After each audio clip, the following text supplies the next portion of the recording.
Et ils n'ont pas dit leur dernier mot. Les zadistes évacués hier du site de Bure dans la Meuse. Ils n'étaient qu'une quinzaine face à 500 gendarmes. Mais ils promettent de revenir occuper cette zone contre un projet de site d'enfouissement de déchets nucléaires. Mais au fait, de quoi parle-t-on vraiment ? Eh bien, on vous emmène à 490 mètres sous terre, là où devraient être stockés justement les déchets les plus radioactifs de France. Reportage Arthur Mbaché.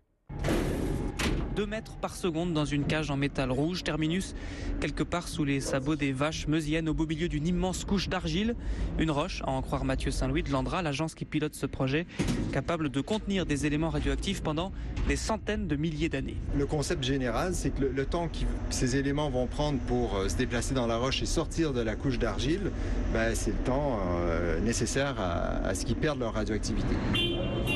Partout, il y a des fils qui sortent des murs, 10 000 points de mesure pour comprendre le comportement de la roche. On nous dit qu'il vaut mieux creuser dans l'axe des Alpes pour moins subir la pression qui vient des montagnes. Ça bougera moins.